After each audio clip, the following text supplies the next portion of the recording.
try to keep that commitment. Thank you. Thank you all for being here. It's a great representation of this community to see all of you here and interested in the work that we're doing. I'm Kathy Davies, and today I'm a volunteer. But in my real life, I am the Program and Advocacy Director for the Alzheimer's Association of Greater Wisconsin. I've had the privilege of watching the life report process for a number of years now.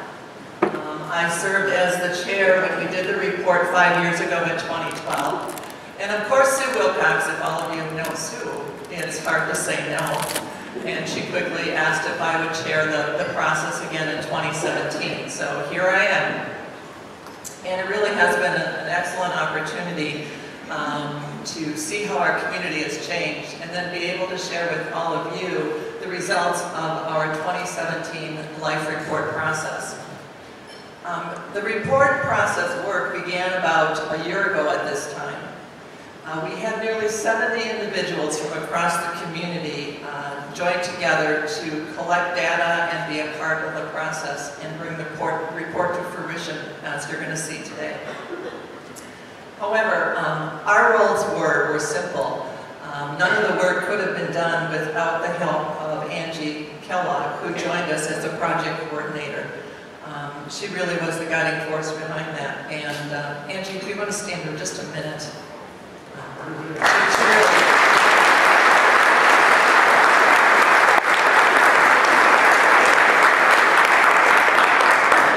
My job was easy, I just listened to Angie.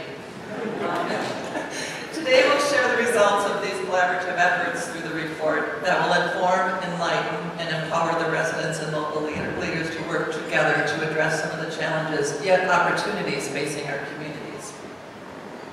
So let's first look at the purpose of the report.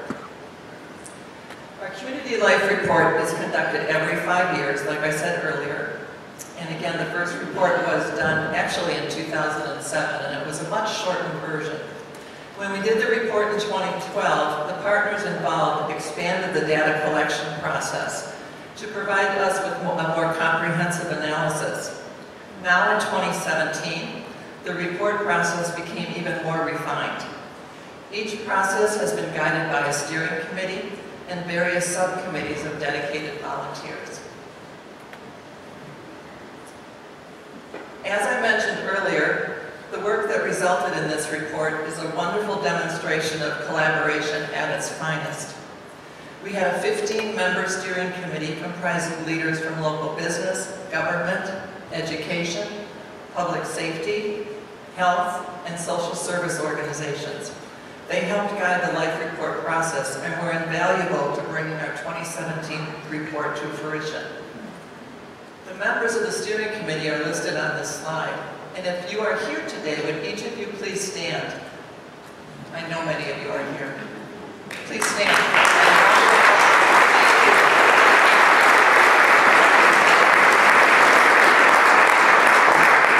We promised them that the job would take just 6 to 8 months, but I know that they would agree with me. It was much longer than that and much more intensive, and I really thank them for the dedication that they provided to seeing the report to fruition.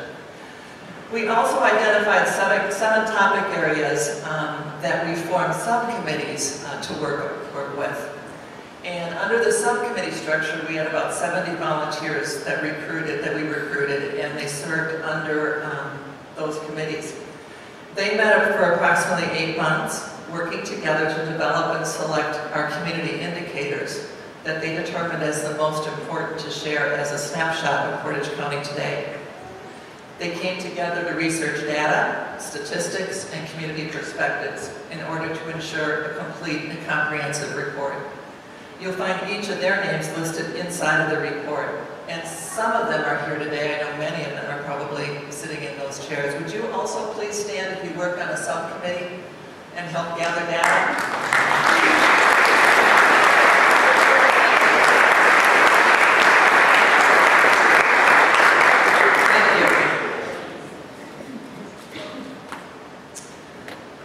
Of course, we all know that one of our strengths of this community is our philanthropy. Why do I always get that word wrong?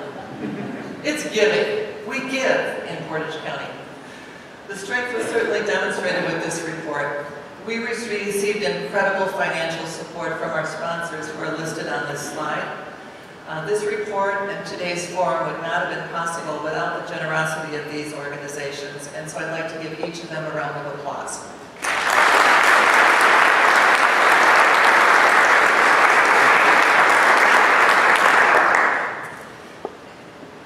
In addition, many individuals and businesses contributed in multiple of ways.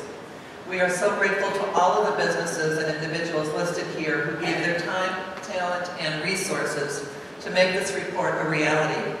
Special thanks to Spectra Printing. I also want to extend a sincere thanks to Deanna Deasing, who had spent countless hours dedicated to creating our charts and graphs that you find inside of the report.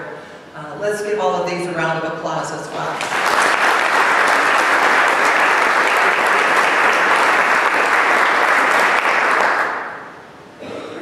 Now on to the report. In 2012, we truly have made progress on the 5 calls of action that we had identified at that time. Listed on the slide are just some examples of the initiatives that occurred since our 2012 report. So for instance, under Academic Achievement Gap, which was listed as one of our calls to action, the Born Learning Initiative has been created, and I know many of you have heard about the progress under the Born Learning Initiative. It is a public and private partnership working collaboratively to build a community system that creates and invests in opportunities for children to realize lifelong success. In addition, the Life Report has proven to be a valuable resource for groups in the community who use it for decision making, for priority setting, for grant writing, and recruitment purposes. It also provides data that is used by hospitals and public health agencies to fulfill their CHIP requirements. And CHIP stands for Community Health Improvement Process and Plan. And it is used to assess community needs and document a plan to address those needs. One thing that I don't think was a surprise to any of us as we worked on the Life Report was the long list of strengths that Portage County has. This year we added open-ended questions on the community survey and asked our residents what they liked most about living in Portage County. It truly was uplifting to read their responses, and you'll see many of those in the report as well. So just to name a few, we have a community in which our residents feel safe. We have a diversified economic base. We have high-quality K-12 schools, along with UWSP and MSTC. We have high-quality and accessible healthcare. We have an abundance of outdoor recreation activities and events and arts and cultural activities. And we have a wealth of natural resources and, of course, generous residents. So we really do have an amazing place that we call home. And of course, that list goes on and on. And again, that entire list can be found in the report. Now, as I said earlier, the report is divided into 7 main categories, and you can see them listed here.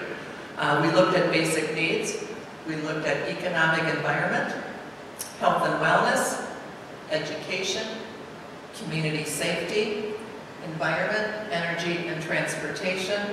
And finally, we added community engagement, and that was an area that we added since the 2012 report. It's important to recognize the linkages between each of these 7 categories and the individual topics that we called indicators throughout the report. For instance, we found that there's a direct link between education, financial stability, health, and family well-being. These linkages will require us to facilitate a higher level of strategic direction in order to mobilize action toward improving overall life conditions here in Portage County. Now, a critical component to achieving a comprehensive community assessment included listening to the residents of Portage County, so that not only were we presenting data, but we got feedback from the community. So we gained input through a random household survey, as well as a targeted household survey. Some of you may recall getting a gold or a blue survey in your mailbox and completing it and returning it. we received 808 completed surveys, which really was an exceptional number. And we were really thankful for all of you who took the time to respond and return those surveys. The results of each of those surveys can also be found as a part of the full report. And in addition, we held listening sessions, and I know many of you attended one of the listening sessions that we held earlier in the year. We brought together key stakeholders in the community to hear firsthand what they had to say regarding the most urgent challenges facing our community. And we learned a lot just by listening to what they had to tell us in informal settings like this. Finally, the project subcommittee gathered data on 70 indicators, and the data truly makes up the bulk of the report that we'll share with you today. So that kind of explains the process that we used over the last 10 to 12 months. So why we have so many things that make Portage County a place to be proud of, we identified areas that we can make some change in. Through the report process, we identified 4 key areas that we believe are our top 4 calls to action. And I'm sure many of these are not surprising to many of you. So these are our calls to action that we're going forward with as a result of the 2017 Life Report. Mental health, alcohol and other drugs, financial stability, and affordable housing. Excuse me. So our steering committee came up with the graph that you see on the screen, and it demonstrates the interconnectedness between each of these 4 calls to action. And we had a lot of conversation about that all of it is connected together. If you can solve one part of it, it also may help to improve another area. So just like a cog in a wheel, these calls for action are intended to serve as a catalyst to propel us forward in addressing each of these issues. Now, it's important to remember that the purpose of the Life Report is not to look nice sitting on a shelf. It's got a beautiful cover, it's got great graphs inside and charts, but truly it is meant to be used. The purpose of the calls to action are to identify that these issues are important to our community and to recognize and acknowledge at the community level that they require continued attention, collaborative action, and advocacy by all of us. It is also important to recognize that within each of the 4 community calls to action, there are already people and organizations engaged in doing some great work to address these. However, we know that much more needs to be done. We have 2 well-respected members of our steering committee here to detail each of the 4 calls to action for us. Following their brief remarks, we'll have a special guest with us this morning to discuss how we can move these calls to action forward. Then we'll have time for all of you to share questions that we can address for all of you. So without further ado, I'd like to introduce to you Gary Garski, representing Portage County Health and Human Services. He is the chair of the Health and Wellness Subcommittee of the Life Report, and he'll share more detail about the mental health and alcohol and other drug abuse issue.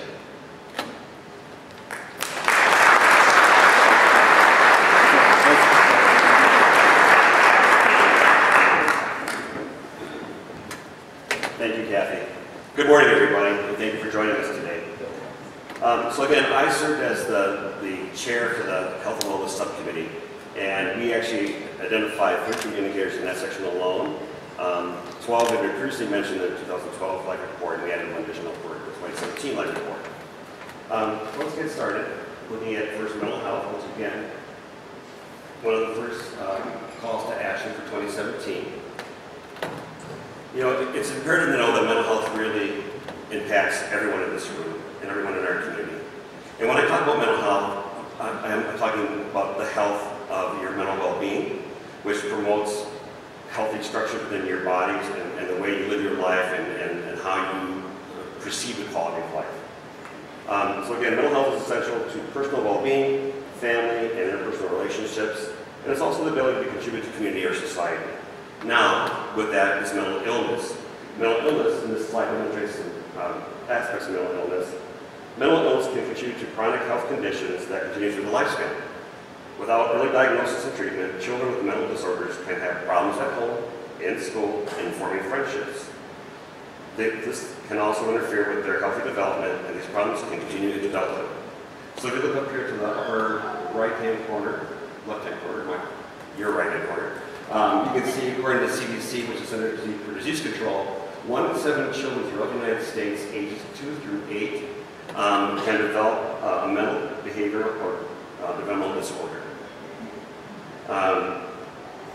1 in 5 Americans can experience a mental illness, according to NAMI.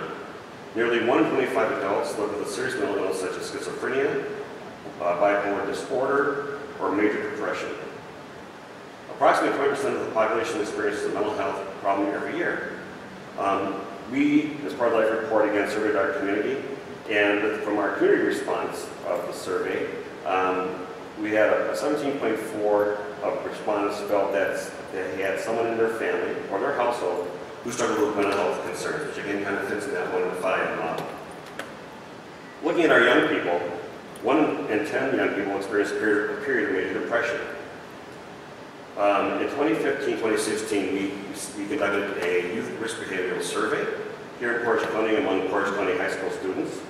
And in that report, we had a 14.3% of high school students who had reported that they either had suffered from major depression or had contemplated suicide. And that was compared to 13.2% of all Wisconsin students of the same grade.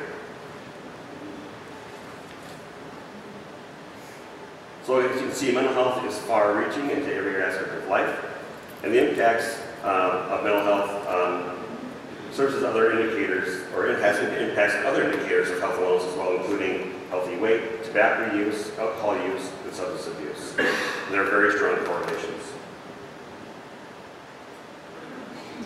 So here we have one of the problems with dealing with mental health in Portage County, and that is, since 2012 Life Report, we have expanded the definition of what a mental health provider is. We still have a barrier into having access to care. This information is from the County Health Ranking Roadmap project done by UW Master Population Health. And you can see in Portage County, we have based on 100,000 population, we have a ratio of about 830 to 1 for practitioners to individuals or citizens in our community. In Wisconsin, we actually are worse off than Wisconsin, who only has 600 to 1 ratio. And again, the excellence benchmark performance at the national level is 360 to 1. So you can see we're almost twice as bad, worse off here in Portage County than we are in other parts of the nation and in Wisconsin. And this is something we need to improve.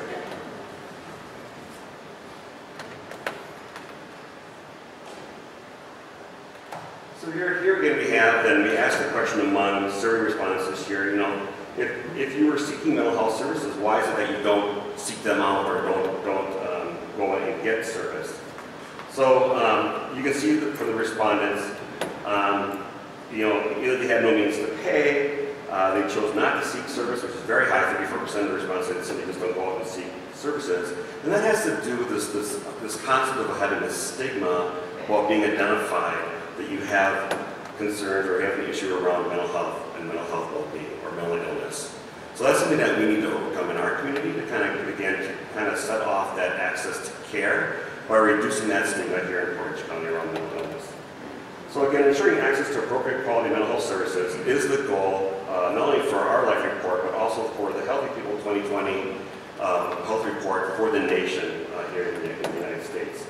Many communities, including Portage County, do not have enough psychiatrists or other mental health providers to address the need. Mental health providers include psychiatrists, psychologists, licensed and clinical social workers, counselors, marriage and family therapists, mental health providers that treat alcohol and other drug abuse, and advanced practice nurses specializing in mental health care. So again, that's how that has expanded since our 2012 report. And we have more and more practitioners, but yet we don't have enough when it comes to guaranteeing that access to care. We already talked about that current ratio of, which is 830 to 1 here in Portage County providers to those that are in mental health services. So again, just giving, and this is not the end-all, but again, just giving some possible suggestions of how we can address the problem of mental health here in Portage County. Again, we need to reduce those negative attitudes and raise awareness about the importance of mental health and mental health well-being. We need to support people in our community who are in mental health crisis situations. We need to help people to access local mental health supports and services to meet their needs. We need to build those connections throughout our community. So sometimes the issue of mental health is very siloed and really does have impacts in almost every arena and every aspect of life. So really it's about kind of doing building those bridges between other services that can support mental health across a larger spectrum. And then we also need to help youth, families, and communities promote mental health and prevent the delay of the onset of mental illness. So again, early diagnosis, screening, especially in schools, can get people off to the right foot or the right start in life. One of the newer approaches that we're seeing here in Portage County is this concept of trauma-informed care. And we have done some work around ACEs, which stands for Adverse Childhood Experiences. I know this is one of the strongholds of the Born Learning Initiative. I know some other programs in our area are looking at this as well. So again, what this concept is that all of us, most of us, had at one time or another had adverse childhood experiences. Some people have had 4 or 5, possibly up to 10, which is very adverse. But yet, for those that have experienced these adverse childhood experiences, instead of kind of following in their families or their parents' footsteps, they have developed a resiliency that has kind of changed the outcome of their lives and their trajectory moving forward. This is something that we need to focus on here in Portage County about, how we get about building that resiliency to support mental health and mental health well-being here in our community. So again, an ounce of prevention is worth a pound of cure. And so really for us, I think one of our initial steps is kind of reaching out and helping the young of Portage County to begin that process.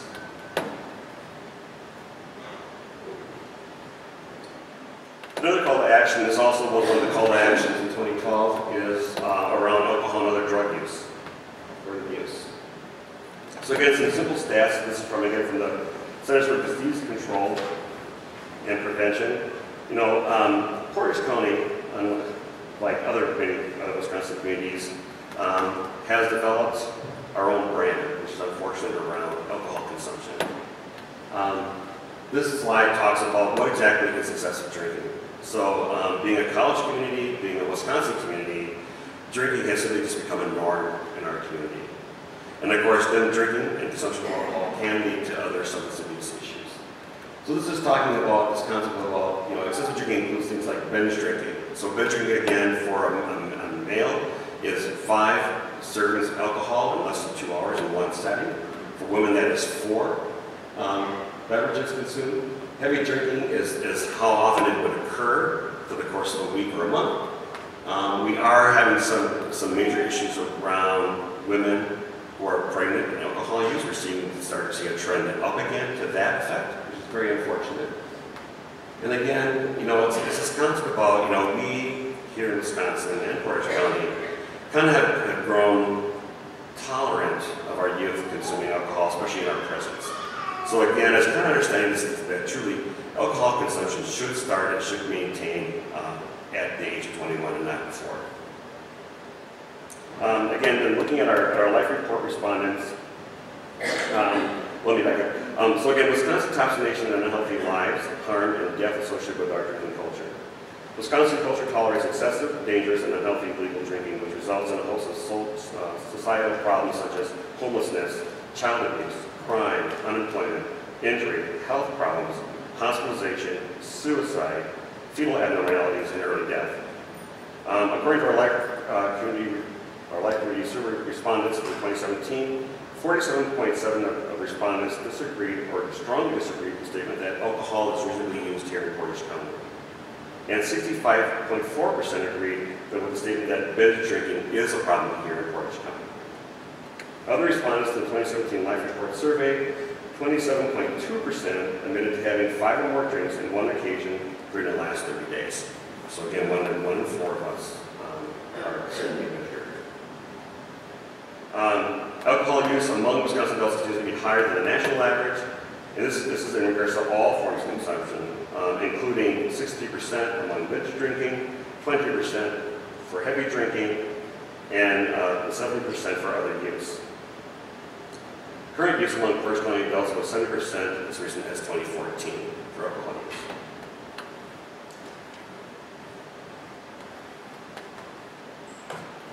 So this is something that we gained, again, from the County Health Rankings Project, Roadmap Project, with the Madison Population Health.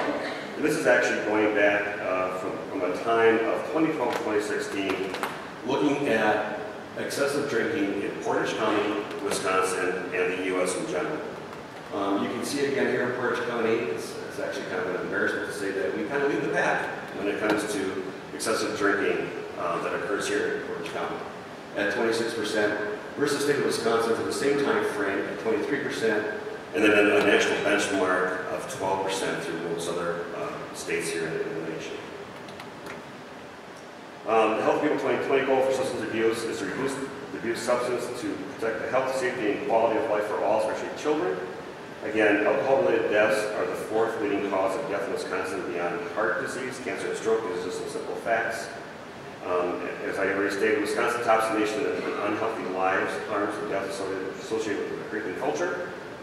And we do tolerate excessive, dangerous, unhealthy, illegal drinking, which results in a host of societal problems such as homelessness, child abuse, crime, unemployment, injury, health problems, hospitalization, etc., etc.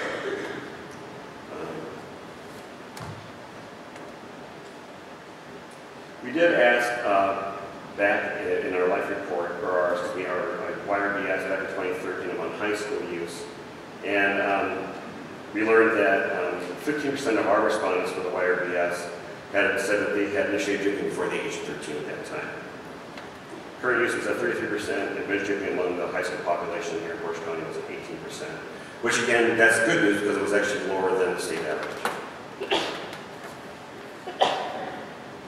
Next, we're going to look at other substance abuse. So again, there's been a lot of buzz around heroin use, opioid use here in Wisconsin as well as other parts of the nation.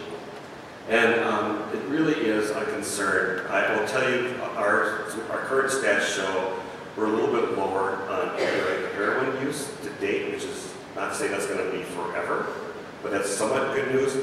But with that, though, you can kind of see that the concern about heroin opioid use, that truly is a gateway drug for other substance abuse, as the slide demonstrates. So again, those that engage in use of heroin are 3 times more likely to engage with other, well, heroin among those surveys of this was 3 times a drug of choice, but then those that engage in heroin are 2 times more likely to be involved with alcohol abuse, abuse marijuana use, cocaine, etc. 40 times more prevalent to use opioid.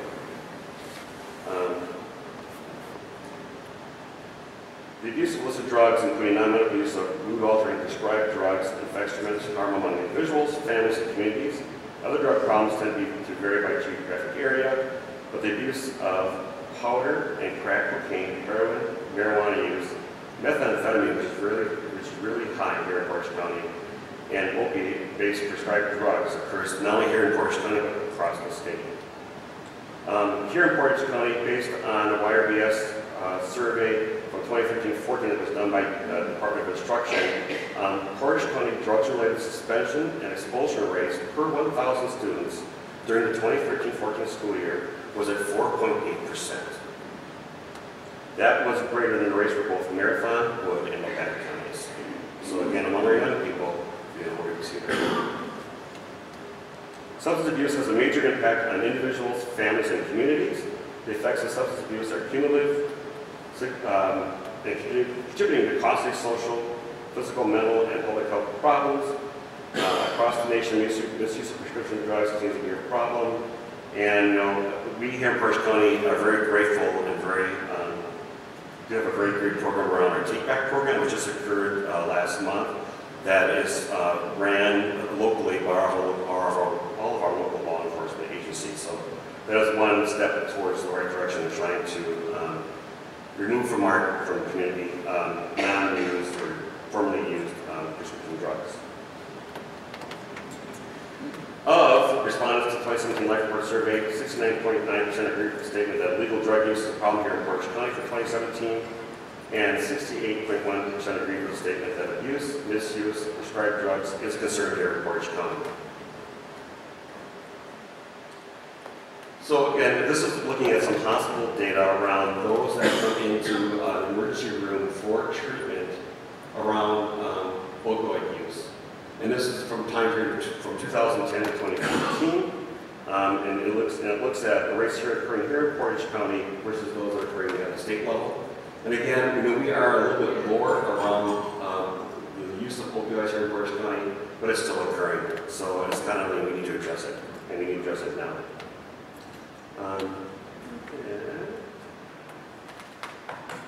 Again, just like with mental health, here's some kind of first steps. Again, these are not the end-all steps to be taken. And these, again, are based upon what works for health here in Wisconsin, so they are both, some are scientifically supported and others are supported by evidence-based practice. So again, some steps to take around addressing this issue around drug and alcohol abuse is, again, to implement broad initiatives to reduce alcohol and drug use throughout the county. Some communities are thinking about raising the price of alcohol through increased taxes, support reasonable marketing and provision of alcohol and other illegal drugs, reduce the availability of alcohol and other drugs to our teens, to our younger people, and improve access to substance abuse counseling and treatment. So again, some initial steps that can be taken to address the problem moving forward from 2017. So that ends my section. Next, I would like to introduce the next presenter for the next two calls to action. And she is Mary Patoka, who is the President and CEO of CAP Services and Community Access for People, LLC. And then she'll be addressing both financial stability and affordable housing.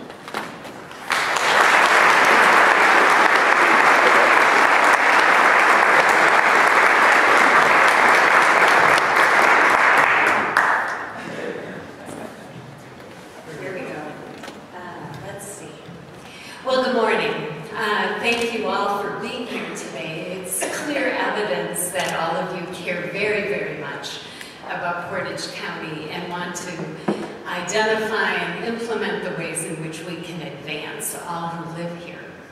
So as Gary mentioned, I'm Mary Patoka. I'm with CAP Services.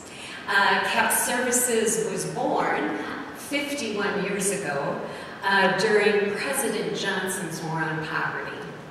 Today, we offer about 24 programs, all designed to advance both economic and social justice, but with a focus on those folks that are struggling in our community. So, let's see. Oops, what did I do? Let's try that again. So, the first call to action that I will speak to is financial stability. So I will start by a map. Thank you to one of CAP's board members who created this for us. It is a map of CAP Services footprint. Notice Portage County is in the top left. This represents the median household income for families in our area.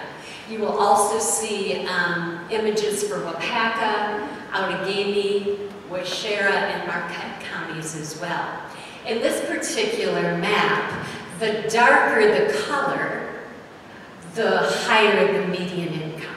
And so we can see, just by looking at Portage County, where we have some families doing better than others. This, again, is a map of CAP service area, but it represents the number of people living, the percentage of people living in poverty. And again, we're flipping colors. The darker is actually, in this map, a more distressed representation of where people are struggling. And yet one more, this is simply the number of people that are living in poverty. So you get a slightly different representation between number and percentage. But poverty, as it's measured, and has been measured for a long time, really doesn't capture all the people that might be struggling in our communities. This represents Portage County through our ALICE report, sponsored by the United Way. It tries to capture the number of people who are struggling.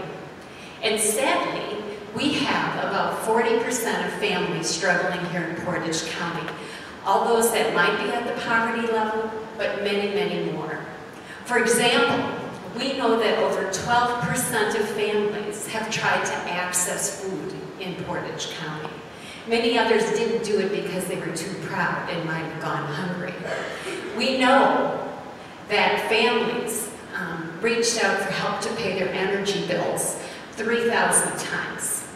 We know homelessness is a problem. Over 1,000 persons were provided shelter here in Portage County. So we know families are struggling. Now, some people would say, well, they should get a job. And frankly, it's just not that simple. Most of these folks are working. If we looked at Badger Care in Wisconsin, for example, 80% of people who have Badger Care are working. And of the 20% remaining, many of those are actually on Badger Care because they're taking care of a family member or another person who's frail or elderly. And so that's how they have become eligible for Badger Care. Additionally, when we look at work, we need to understand some things about it.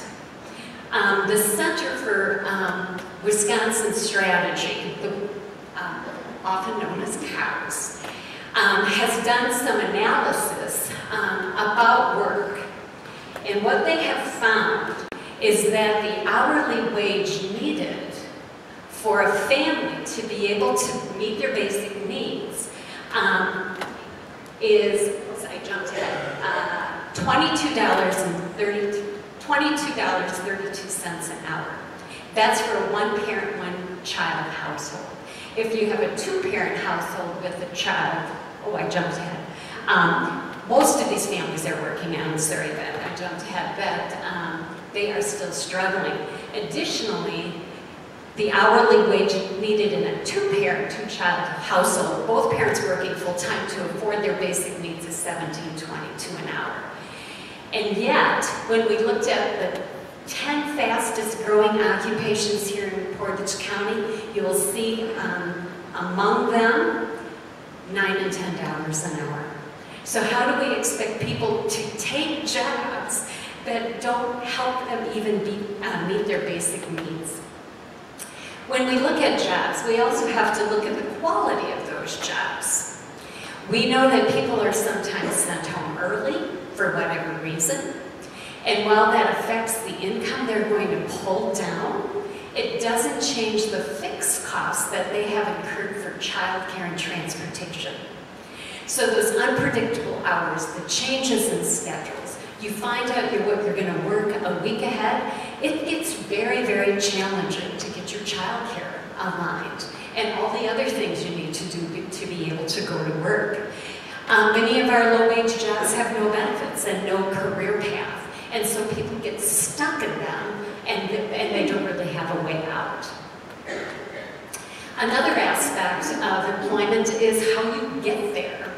Again, this is courtesy of one of our board members, but this represents the number of renter households that don't have a car.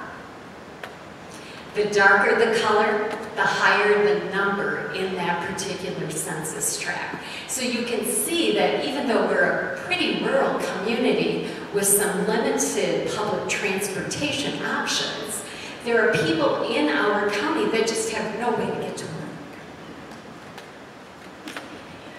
Despite all of these challenges, we do find that families are really trying to do their best. One of my colleagues is working on a financial capability project, and as such, she, with her team, surveyed families in two of our programs that are focused on employment. We got a 25% return rate, and we found in that most of the families in that survey actually are connected to a bank, have a checking account, and use it. They are not using the kinds of credit predatory lending products that really get people in trouble and just spiral and spiral and spiral when it comes to the cost of money. We found, though, too, that a few, maybe about a half, were able to save a little bit for unexpected emergencies. But many more couldn't put away anything at all, just they didn't have the money to do so. And yet 90% of them told us that they had trouble making ends meet month to month. So, something behind, sorry. I mentioned predatory lending products. We, as a county, are doing a little bit better than the state and the nation. So all of you are doing really well in terms of helping families understand that those products are not in their best interest. So there's a strength that I think we can build on as we go forward. But I think the primary problem is we have families that are just not making enough money. This represents the area median income, not only for the county and the state and the U.S., but we drill down on Stevens Point and in Plover. And you can see that we are not doing as well as we could, or as well as we need to support all families in our community. So another couple of pieces of information.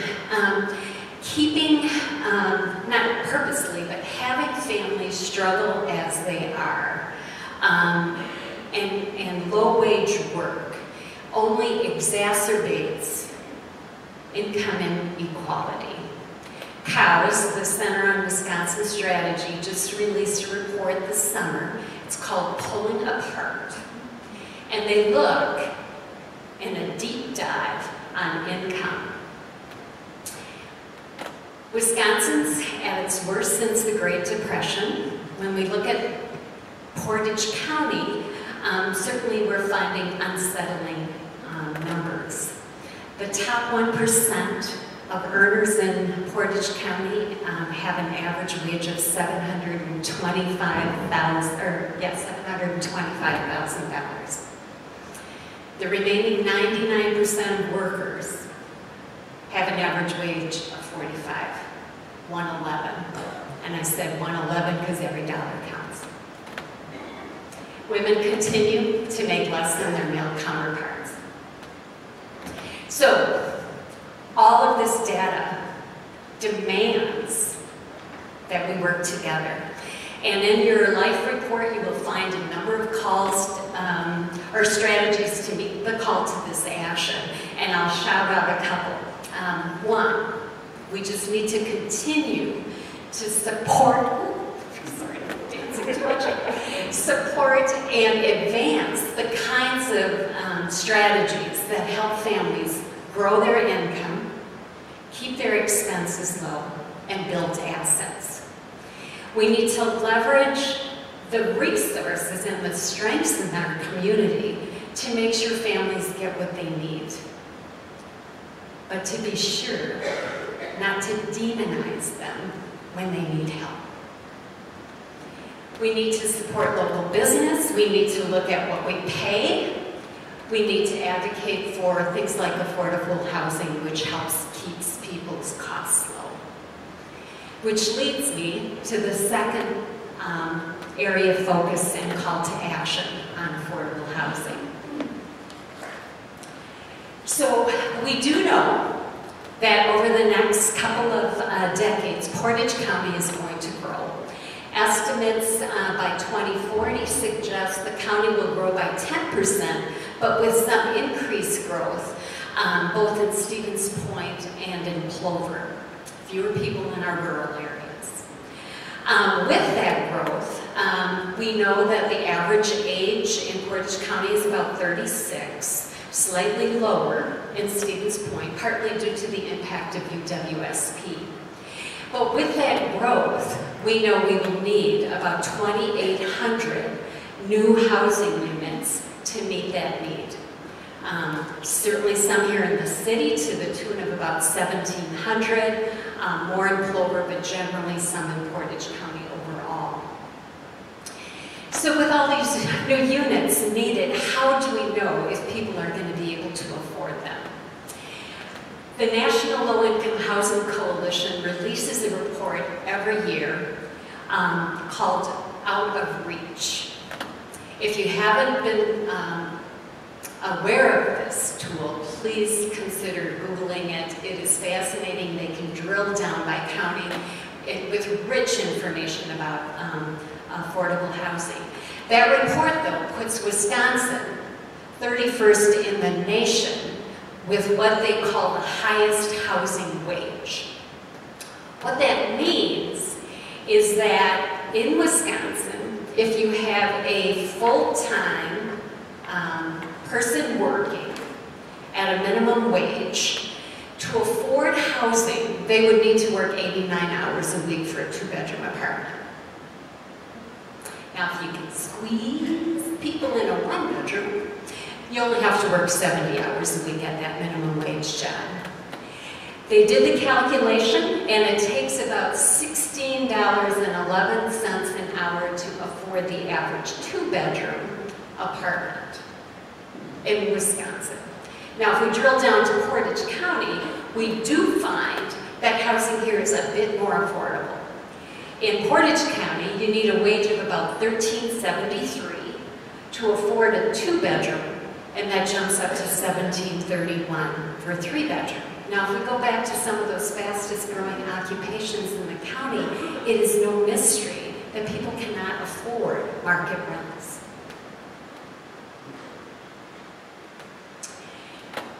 75% of our renters,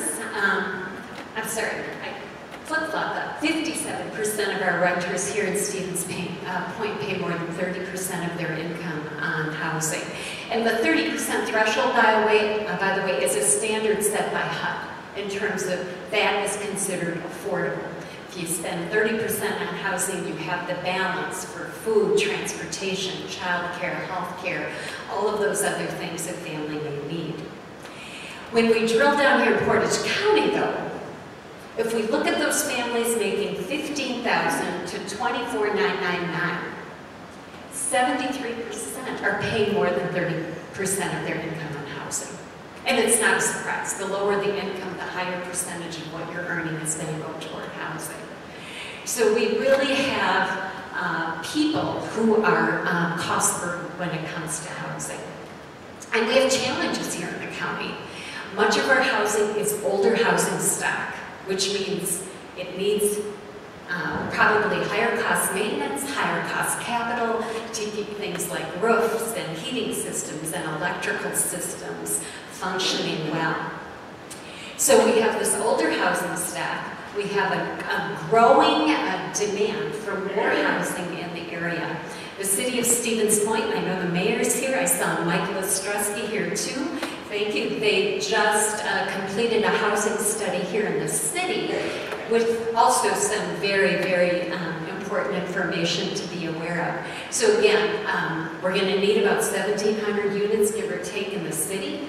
But the highest demand, based on that study by the city, is for family housing, particularly with families whose household income is below 50% of that area median income.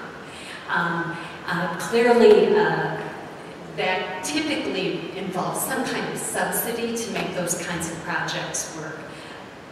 Or project-based vouchers is another way to help meet those needs of those families.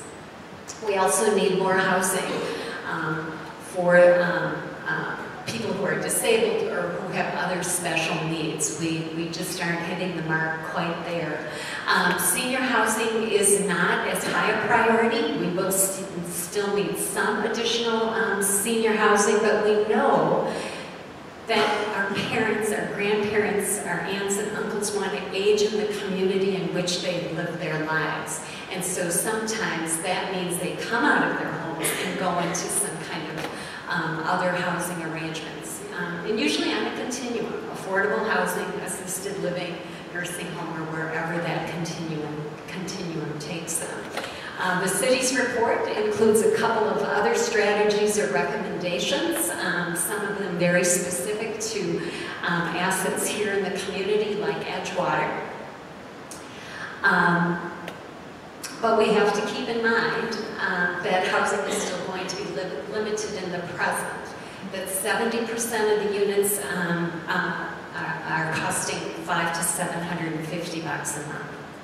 And if you're making minimum wage, you're going to be pulling down $280 a week, give or take, $300 I'll roll up. Take away some taxes, $1,200 a month, and you got to pay $750 for housing. The math is not hard. We know that the wait list for some of our subsidized housing is significant. And so when you're a family and you walk in the door and you say it's 3 years, how deflating, how much hope do you lose when you hear that kind of thing? We also have a very vibrant university here, which adds to some of our strengths. But about 5,000 students live off campus, and so they too are looking for housing that's affordable and decent. So our calls to action. Many of them you'll find in the report. I'm including a couple on the slides. One is to make sure that we have affordable financing available for families who want to maintain and keep their homes safe and decent. We need to look at how we're going to create more affordable units in the city and in the county. We need to find ways for seniors to age in place and to clearly make sure the housing that we have in this community is safe, that people aren't overcrowded, that electrical systems don't fail, all of those kinds of things that are so important. So I thank you very much for your attention, and know that together, the strengths of this community and our commitment can truly make a difference in both keeping families more financially secure and with a safe place to call home. Thank you very much.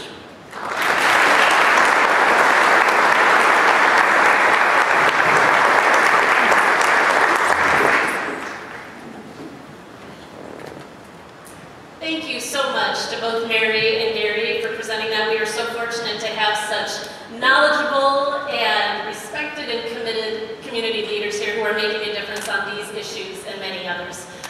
It's so great to see all of you here. Thank you so much for coming. While I'm up here, I'd also like to say a special thanks to Kathy Davies, because you never thank yourself when you're the one presenting. But again, she did this as a chair of this report in 2012 and again in 2017 and has done an amazing job. It's been great to work with her, and so if you could join me in giving Kathy.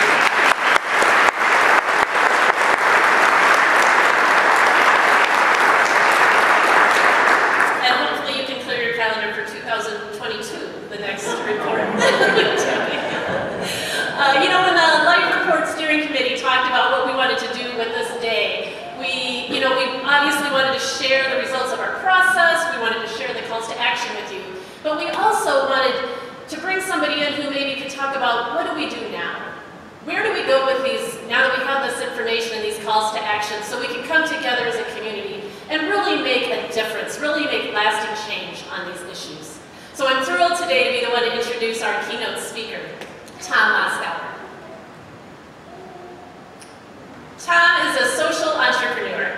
Over the past 30 years, Tom has worked with and served as a coach to numerous public, private, and not-for-profit organizations, seeking to improve what and how they get things done. Mr. Moskauer is the past president of the American Society for Quality, ASQ, served as the director of organizational development for the city of Madison, the vice president of human resources for the Marshall-Erdman Company, and director of change management for the College of Engineering at UW-Madison. In addition, Tom is also a faculty member at the Asset-Based Community Development, ABCD, Institute at DePaul University. Among Tom's current portfolio are the establishment of a performance excellence system for the city of Madison and the initiation of the 5-county Southwest Wisconsin Behavioral Health Partnership, launched by Southwest CAP to improve mental health services in the region. While Tom is not supporting organizational and community building efforts, he is a grass-fed beef farmer near Blanchardville, Wisconsin. So when we were looking for someone to speak with us today, some of our steering committee members have seen Tom speak, and so immediately they mentioned his name and thought he would be perfect for this event because of his vast knowledge and experience and his passion for assisting communities, organizations, and individuals come together to create great places to work, to learn, and to grow. In addition, we're also happy to report that Tom is an alumnus of UW-Stevens Point, and so is familiar with our community. He also mentioned he was particularly excited about coming back today because he loves Fleet Farm. So he'll be visiting there afterwards. So we are happy to welcome Tom back to the area, and we are excited to have him speak today. So with that, please join me in welcoming Tom Moskow.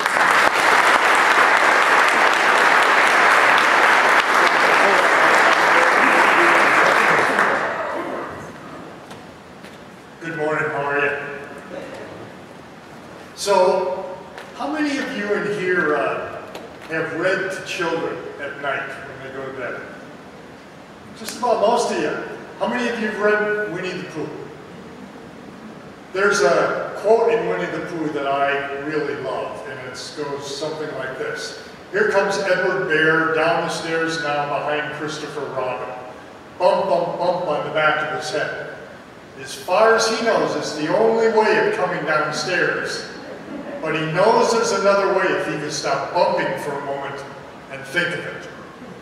So the value of a chance like this to step away from your day jobs for a little while and come to a forum to kind of reflect on what's possible is a powerful opportunity that most of us in our day, we're moving so fast, we don't get this chance. So I want to use this 20 minutes to half an hour to just have you kind of step back. I'm not going to, even though I come out of an engineering school, I'm not going to use PowerPoint or Prezi or any of those fancy things. I want you to go inside your own head, your own story, and think about why this work that we're doing is so important as part of your being in this room today. So with that as a backdrop, I just want to start by sharing a quick story. So a friend of mine is a guy by the name of George Box, just retired as a preeminent engineer. And George Box says it takes two things for change to happen. One is a perceptive eye, the other is a significant event. Significant events are happening all around us all the time. When we look at that data on the screen, we're thinking about it, imagining what's possible. Those are the moments where the significant event and the perceptive eye come together. When George Box was 23 years old, he just graduated from Oxford, and World War II was in full force. He and a team were pulled together to help reduce the number of planes that were getting shot down over Germany on their bombing runs. Pretty daunting task for a 23-year-old young statistician. He took that on, and his team began counting bullet holes of those planes who made it back to Britain. Some of them wobbling in, some of them landing gears missing, some of them fuselages, pieces off of them. They started looking for patterns of what was going on. And as a result of that, what emerged from that kind of work was they began reinforcing the fuselages. Now here's the point. The way in which they reinforce the fuselages, if I ask the question, how would you do it? Most of us would say we would strengthen those places on the fuselage where there were bullet holes. But it's counterintuitive. You reinforce those places on the fuselages of planes that made it back. Am I making sense to you at all? It's the ones that made it back, right? That you wanted to strengthen that capacity. So when I think about this, I think about the fact that I think we're at a time in history where the old wineskins being filled with new wine isn't going to get us there. We really got to think differently about the world in which we work. I'm a two-trick pony. I grew up and spent a lot of my time from the age after I left Point. By the way, when I drove in here last night and went by Stevens Point High School, that ice rink out there and back, I was one of the first hockey players at Stevens Point. Helped to get the hockey program. We played on that rink. Cold nights, very cold nights in the winter, playing on that old rink out there. And then after practice, go back to Steiner Hall, change clothes, and go out to UPS, where I stood on top of a pallet at below zero temperatures in order to make enough money to go to college. And at that time, I was polling this region, so I got to know the names of every town, and I had to, and I loved it. But, so enough on that. So I wanted to start by very briefly sharing with you the 5 determinants of health. How many of you are familiar with the 5 determinants of health? Yeah, some of you are, some of it will affirm what you already know. But I think it reinforces what I want to talk to you about today. Number 1, awareness. And when I see that screen and I saw some of those statistics that went up there, the fact that 1 out of 40 people, or 1 out of 4 people, 1 out of 5 people, are going to have some kind of mental health experience in their life. All right? That's awareness. And how most of those people are not going to go into treatment. Only 1 out of 10 will actually ever get to a place where they could get treatment, and most of those will end up on waiting lists and never get the doggone treatment. So it's going to depend on people in community connected together at a deep bottom-up base for us to really take on that awareness issue and trying to reduce the stigma of coming forward when people have those issues. So awareness. Number 2, which is where I spent the other half of my life as a two-trick pony, beyond my work being institutionalized with the City of Madison and other places doing improvement work, is in the world of community organizing. I spent about 25 years of my life in inner city Chicago, Philadelphia, other places, came back to Wisconsin, organized small farmers to help small farmers find other ways of making it go beyond getting big and giving them options with farmers markets and other things. I was in the room when we started Organic Valley, which at the time I thought they'd never make it, a bunch of ponytailed guys with bib overalls, and a couple didn't even have shoes on. Now they're $1 billion organization out of Lafarge, Wisconsin. Wish I would have invested. But my point is, so I've had a strong background in what I call quality improvement, making things better, and community organizing. And today, I wanted to just ask a question, and I'm going to take this mic up. How many of you here are from the private sector? Okay, so we probably got some folk who come out of what I call the private sector. All right. How many of you come out of the public sector? Education, government. All right. Got another cross-section of people. And how many of you are in the world of not-for-profit? Faith-based, United Way, Salvation Army. All right. So we got a good mix of people in the room representing all 3 of those. Whenever I go into a community to do work, I have people think about how balanced is their economic portfolio between those 3. Because what we know is that for healthy democracy, which is a bedrock of our ability to do any of this work, these 3 entities have to be healthy and in some kind of balance between them. And when I was at Northwestern and doing work there, we went over to the design department and we asked them to come up with symbols that we could use for private sector, public sector, and the not-for-profit, or what we call the social sector. After about 6 months of hard work, they came back with these 2 things, right?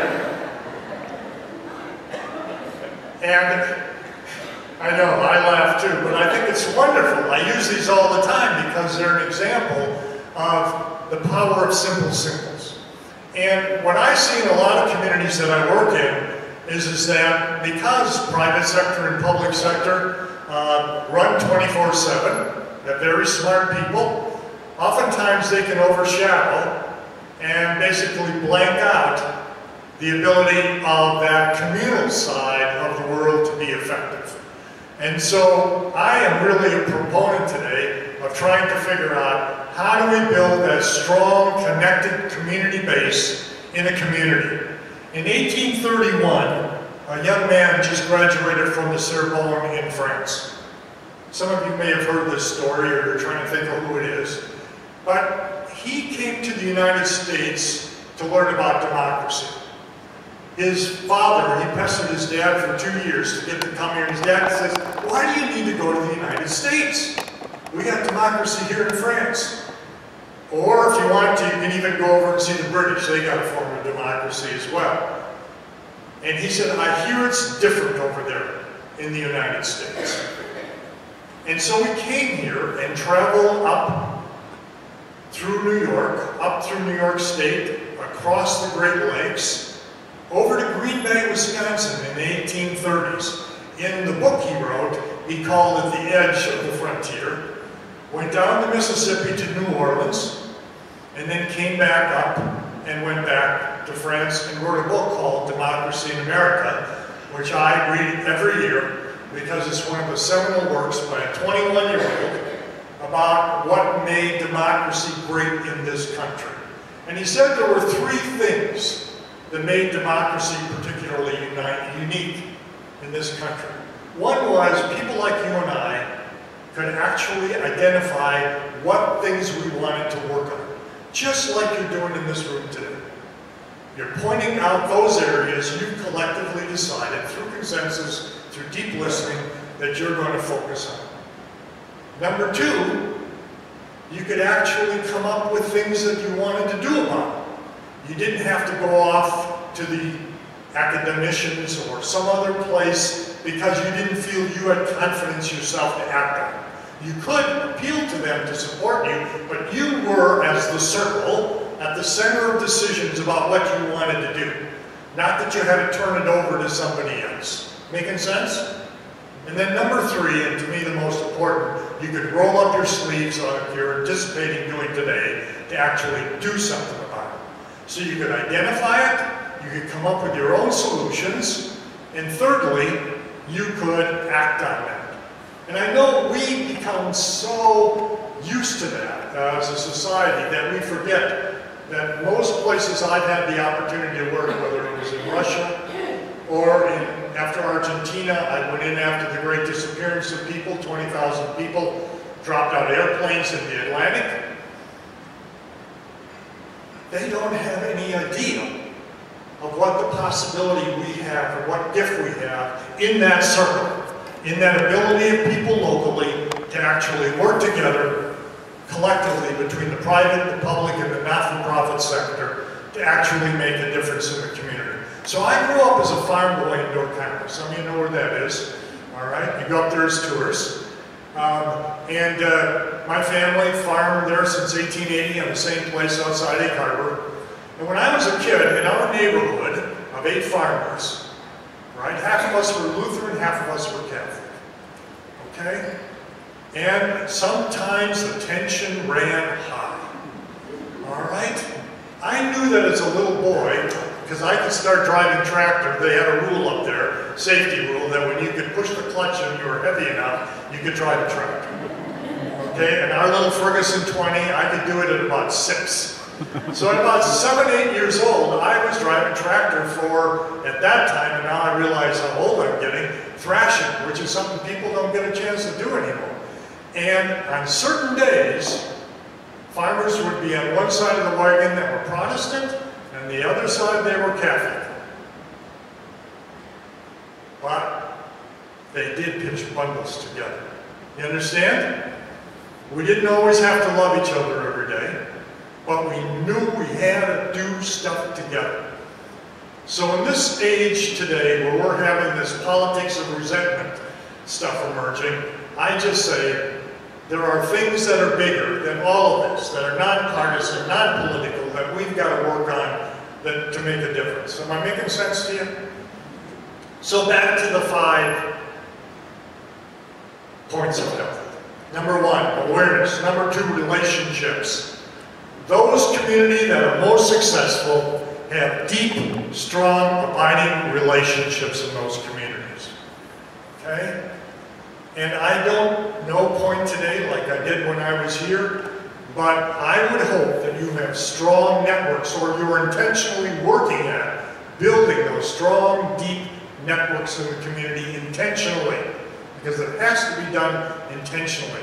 It doesn't just happen by having issues and people sitting around a table. It requires intentional work of organizing. When I work as an organizer in inner cities, I would do 20 to 30 one-on-one conversations every week. Meeting strangers, meeting the other, listening deeply, trying to find people to connect who care deeply about things that were important to them in those communities. And over time, you build up the capacity of people that have strong networks to be able to act together on things of importance. To me, that is fundamental to both democracy and a strong fabric of community.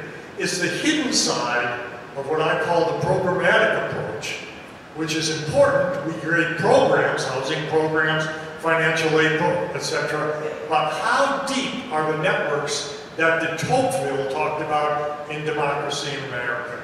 How strong is that fabric of knowing? Oftentimes when I do the workshops, I have people sit down and draw a tic-tac-toe board in front of them. Put your house in the middle. And then I say, name the families around your house and tell me a little about who you know. Anybody who can get, right, a bingo card and that wins a prize. I rarely get people who know their neighbor. Am I making sense? So this is very fragile, in my opinion. And to me, the underbelly of what it takes to really create strong communities. I hear people say, we got a really strong community here in Portage County or Dane County or wherever I am. But in fact, you do that simple litmus test and people are vulnerable in their own neighborhood. Think about that. So, awareness, relationships, safety. Do you feel safe? All right? Do you feel like this is a place, when I worked in inner city Chicago or Philly, I'd work in those high-rise neighborhoods where people would spend their SSI checks on buying locks for their doors because they were scared in those high-rises. We're lucky here to have that kind of safety in our communities. Number 4, economic development. Do people have access to what was just shared about economic security? And then number 5 is access to health care. Access to health care. Most places, only 10% of our health is based upon access to health care. The 90% is the part that you and I in this room, through United Way, through CAP, through other organizations can affect through our day-to-day work as community people. Okay? So that's the power of your being here today and being part of this, is tapping into that 90% that is community-based, relevant to the circle and the creation, the empowerment of the circle in our community. I call that the geometry lesson. I also sent along an article to you that is called The Four-Legged Stool, where a friend of mine, John McKnight, talks about that this leg of the stool, oftentimes, many of our organizations in our communities have become large, like Salvation Armies, AARP, United Ways, and we become more like these because we have paid staff. I'm not saying this is wrong, but we forget the informal, the power of local people from the bottom up making a difference in our community. The second thing I wanted to briefly do connected to this is talk about leadership. And leadership as it relates to this. Not this, but this. There are 4 attributes that I think are critical to being effective leaders in communities. And some of you can think about people you know that have this kind of natural capability. Number 1, they're natural connectors. When I'm out there looking in communities for talented people who care deeply about the circle, the first thing I look for is whether they're connected people, that they have networks. Remember the old Lily Tomlin thing of being able to plug in on the old switchboard? People who are connectors just have a DNA disposition to being connected. They can't help but say to you, you know who you got to talk to? Right? Just reminded me of a quick story I have to share. So up in northern Wisconsin, my wife was head of aging for the state of Wisconsin, and many of the Aging Network people know my wife Donna, who's now president of AARP of Wisconsin, that when she started getting the ADRCs going, along with a lot of other people across the state, I got a lot of stories. And one of the stories was up in a northern community. They were having difficulty delivering hot meals. All right? They did a survey. What they found out was people were concerned because the meals were getting to their places and they were not as warm as they would like them. And so the natural reaction of a team looking at that was, well, we've got to buy better equipment that can keep the meals warmer longer. Well, as someone who was thinking outside the box, somebody said, well, maybe we could just get them there sooner if we had more volunteers. So that was an option on the brainstorming, right? So somebody then said, well, what about those kids who do driver's training classes over at the school? Could they be also, as part of their social studies development, also delivering the meals? And so in this community, they now have the high school kids not only getting their driver's training hours requirement, but they're delivering hot meals to the elderly. But this is the wonderful thing about the story. When they did the resurvey, what they found out is the issue was no longer whether the meal was hot or cold as an emphasis. You know what it was? It was about feeling lost when those young kids weren't there anymore to deliver the meal that they built a relationship with.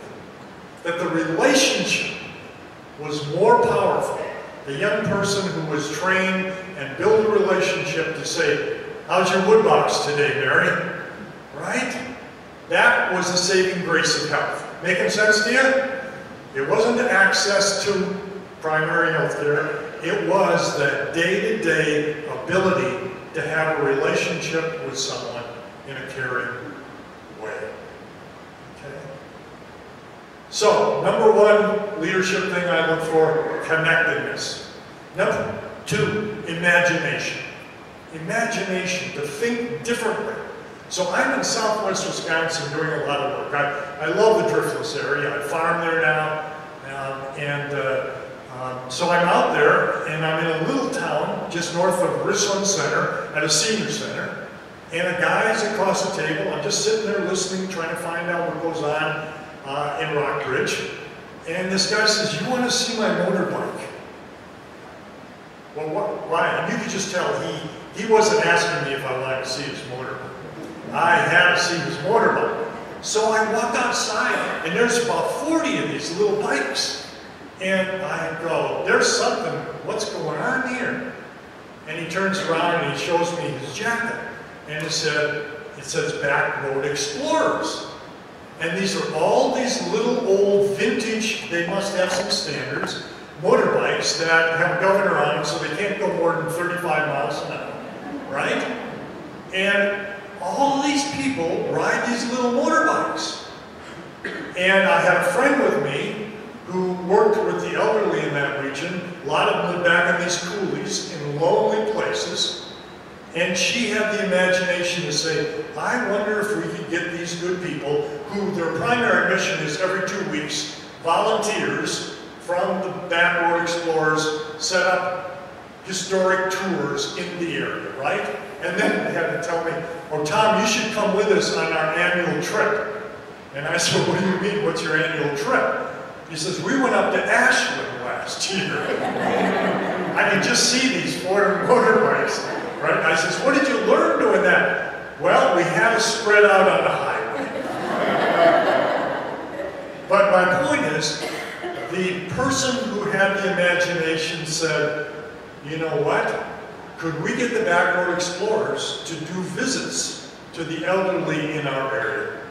And now the Back Road Explorers, as part of they've taken on the mission, right, of going in and checking on people in those coulees, in that region. So that whole thing of connection and relationships.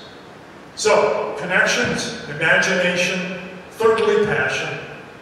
I'm sure in this room, if we had the time, we would identify many of you who have life experience stories that connect your gut to why you're here today.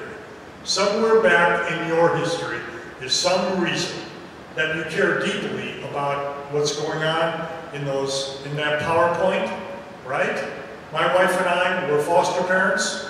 We adopted 2 kids who were heroin and had heroin-addicted parents. We didn't know. Back in the 80s, you had no clue. They were just the most bouncy puppies in the litter, right? But Don and I live every day waiting for that phone to ring for a new episode. It makes you different. It makes you appreciate and sober about the things that we're witnessing today and why we're in this room. So passion, deep care, and finally, a sense of humor. I think good leaders in the community, you gotta have the resiliency of humor. Humor, I went to the seminary in high school, so the word humus, which means dirt, grounded, right, is one of 3 words that are rooted in the word humus. Dirt, grounded, you're centered, right, you're resilient. Number 2, humus means humble. That the good leaders, the people who make connections and community work, are humble. They start with a base of that kind of sobriety that comes with life story. And number 3, humor. The word humor. So grounded, humble, and a sense of humor. Very important pieces, I think, of understanding what leadership is about. Lastly, and I'm getting the 5-minute mark or beyond. So I've got to close by sharing 3 things that I said I would share that I think would go beyond what you read in the books about what it's going to take for this stuff to work. So number 1, begin with your assets and strengths. I saw that, I was reassured by that. In Southwest Wisconsin, where we're doing deep dives in 5 counties to figure out how we improve mental health and substance abuse care in that region. In each county right now, I'm doing asset maps of what they have going for them around behavioral health. And what we're finding is most people say, we don't have any services. Well, when they list all the formal and informal services, they got a lot of things going on. They may not have psychiatry, but they got a lot of other things. Some of them have parish nurses. Some of them have other things going, but they all got a lot of things going on. The problem is they're not connected. They're not aligned. There's replication going on. Or if you go to a service, you get put on waiting lists rather than getting access. So number 1, my recommendation is look at what you have already before you start looking at what you need. Look at what you got first, and then figuring out how you build the connected relationships between them. Number 2, walk in the shoes of the people we hear about as statistics. When I was at the engineering school working on improving addiction treatment and mental health facilities around the country, we were working with 3,000 providers trying to improve access. 60 days to get into care when you walked in today. That's unacceptable. Because today was the day your wife pulled you up in front and said, you get in there and you get cleaned up or don't come home. Right? The thing we did every month, once a month, was we put on our old clothes, created a script, and actually walked through what it felt like to pack your bag and have to go into a place. So I might fly into Dallas, Texas, go find the treatment center, which in itself was damn hard, oftentimes, because signage is bad. They're off somewhere in some corner, so you can't even find them. Then you've got to find out what it feels like to go into that waiting room and sit there. And then the tone of voice when you walk up to the window to ask for care. Do they say, really glad to see you here today? Or do they say, what's your name? What do you want here today? Man, out the door for a lot of them. I watched them walk out the door because that trauma of that first initial touch was so critical to their willingness to be engaged. Am I making sense to you all? All right? So walk through it. Don't just talk about them out there, those people. Get them in the room, get their story in the room, follow them, be with them, know what that experience is like. When you got lived experience in the room, it makes all the difference in the world. right? And then thirdly, sustainability. Having been president of the American Society for Quality, about 85,000 members worldwide, working on improving quality of everything, of keeping airplanes in the air to plugs and sockets, I have a deep commitment to don't start anything unless you build sustainability in the beginning. I see too many programmatic efforts go off the table because people wait a year or two because we've got a 5-year grant or we've got a program for 3 years, and then at the end we try and scramble to keep it going. Sustainability, the ability to build it to last, has to begin early on. Making sense to you? Have a plan from the beginning. So how are we going to begin intentionally holding this thing for the long term? So those are my 3 things that I don't think are in many of the books that I wanted to share with you to think about today. And let me close with this. So I worked for 3 mayors for a period of time in the city of Madison, so I have an appreciation for kind of local government. And there was a mayor about 2,000 years ago in a place called Greece, called Pericles. The more I read about this guy, the more I wish we had more of these guys around. But at that time, they didn't have professional people who ran organizations. People like you who knew your neighbor and could do the little, right? And knew who lived around you, voted on, based on their criteria, who should be responsible for certain things in their community for that year. And they took an oath called the Athenian Oath. And part of that oath, which I keep on my wall and look at every day, is, thus and always I will transmit my community greater and more beautiful than it was transmitted to me. Thus and always I will transmit my community to be greater and more beautiful than it was transmitted to me. Thank you for the opportunity to work with you.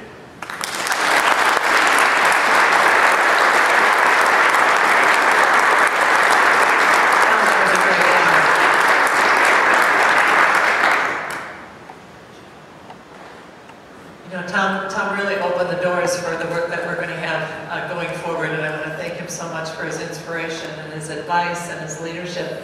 But he's going to get to do a little shopping this afternoon. We've given you some memorabilia from UWSP, but the best thing in there is a gift card for Fleet Farm.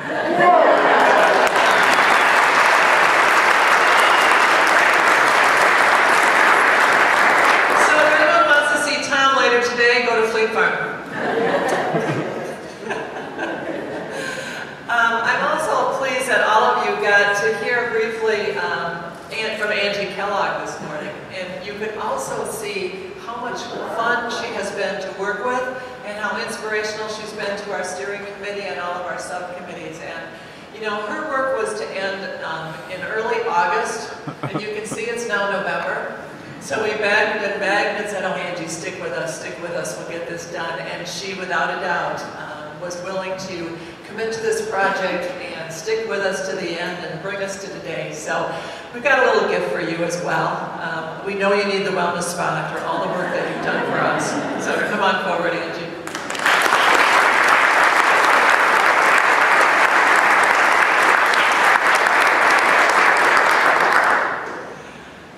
So, we have 5 minutes. We're going to end on time, just like we promised.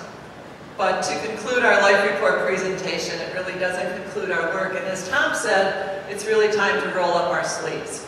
And as I look around this room, we have a lot of new faces, which is really exciting to see. So it really begs all of us to invite you to be a part of this process going forward and continue the work that our 4 calls of action are going to demand of this community. So the next steps is we are working on identifying backbone organizations who will commit to taking each of these 4 calls to action forward. They're actually going to take responsibility of going to work and making some progress in solutions. We know that the issues that can be effectively dealt with quickly will really take many, many years for positive change. So we know that the change that we're all anticipating is not going to happen overnight. But we know that if we work together and are persistent and committed, we really will see some progress in each of these areas.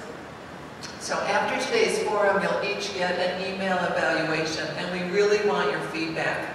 It'll also give you an opportunity to share some ideas. You know, what were some of the takeaways from what you heard today? Maybe you have an idea to helping us solve some of the critical problems facing our community, or maybe you want to get involved. So please respond to that evaluation, share your interest and share your ideas, because truly we're not going to make positive change unless we're all together on this, just like Tom said. It takes an entire community to make the change. So perhaps your call to action means advocating for an employee base that is well prepared to take on the careers and jobs that will support this community in the future. Perhaps you could be a role model for a cultural change that recognizes drug and alcohol abuse and misuse as a real problem in our community. Or perhaps you could be an advocate for affordable housing. Or perhaps you could create a healthy workplace that supports physical and mental health. These are just some ideas of ways you can get involved. Now in the report, there is a summary page after each section where we've added some ideas on what individuals and organizations can do individually to make a difference. So each and every one of you have a responsibility here to help us make positive change. We ask you to volunteer, advocate, and talk about the importance of these issues with your friends, your family, your faith community, your coworkers, and of course our legislators. In early 2018, we will bring together current community partners, resources, and organizations to work on these topics along with any of you who are interested in getting involved. A formalized process will be developed, and it will include reporting back to this community on a regular basis. I'm truly pleased to share the report with all of you, and take it today and share it with those who couldn't be here with us. The full report, and I put one up here so that all of you can see it, if you haven't seen it yet, can be found on the back table. I ask that you take one copy. There'll be additional copies available at the United Way office if you wish additional, but today if you would just take one, we'd appreciate that. You'll also find, we put together a snapshot report that really includes the highlights from the report, so feel free to take one of those as well. They too are on the back table as you leave today. I want to take a few minutes to thank Century Insurance for allowing us to use this wonderful facility, and all of the partners and sponsors and supporters who were part of bringing this day together and bringing the report together. And I want to leave you with one final quote.